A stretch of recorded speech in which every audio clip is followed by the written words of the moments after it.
इस पॉडकास्ट के माध्यम से सुनाई गई कहानियां अनुभवों की वास्तविकता का दावा नहीं करती है।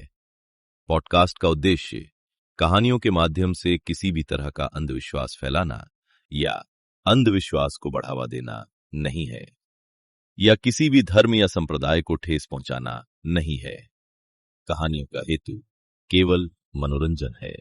दोस्तों, आज की अपनी कहानी का नाम है कब्रिस्तान की आखिरी आवाज।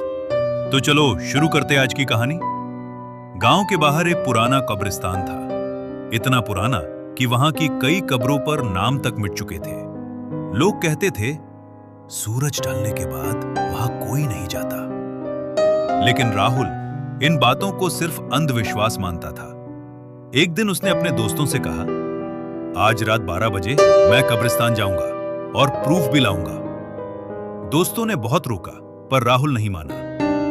रात 12 बजे राहुल हाथ में टॉर्च लेकर कब्रिस्तान पहुंचा। जैसे ही उसने अंदर कदम रखा, अचानक हवा तेज हो गई, पेड़ों की टहनियां हिलने लगी और एक अजीब सी ठंड उसके शरीर में उतर गई। उसने खुद को समझाया, कुछ नहीं है, डरने की बात नहीं। पहली अजीब घटना अचानक, एक कब्र के पास उसकी टॉर्च अपने आप फ्लिकर होने लगी, टिक टिक टिक, और फिर पूरी तरह बंद।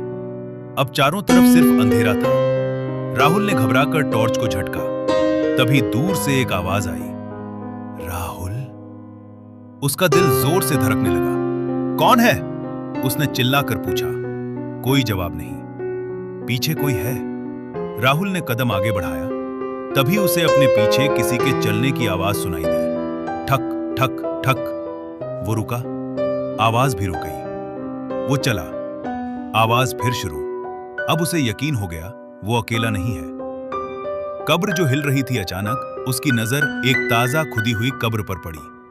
मिट्टी अभी भी गीली थी और धीरे धीरे वो कब्र हिलने लगी। खर खर। राहुल के हाथ से टॉर्च गिर गई। मिट्टी के अंदर से कब्र से एक हाथ बाहर निकला, सफेद, सरा हुआ।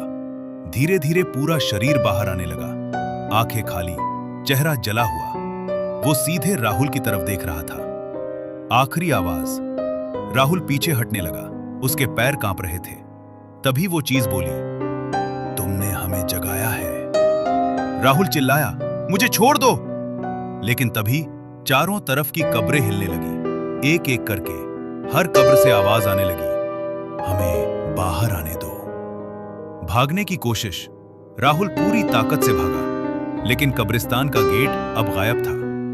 वो जहां भी भागता वही वापस आ जाता, जैसे कोई उसे अंदर ही फंसा रहा हो। अंत। अगली सुबह गांव वालों को कब्रिस्तान के बाहर राहुल की टॉर्च मिली, लेकिन राहुल कहीं नहीं मिला। उस दिन से हर रात 12 बजे कब्रिस्तान से एक आवाज आती है, बचाओ। और लोग कहते हैं वो आवाज राहुल की है। लेकिन सबसे डरावनी बात यह है, अब उस कब्रिस्तान में एक नई कब्र है जिस पर लिखा है राहुल, जिसने आखिरी आवाज सुनी।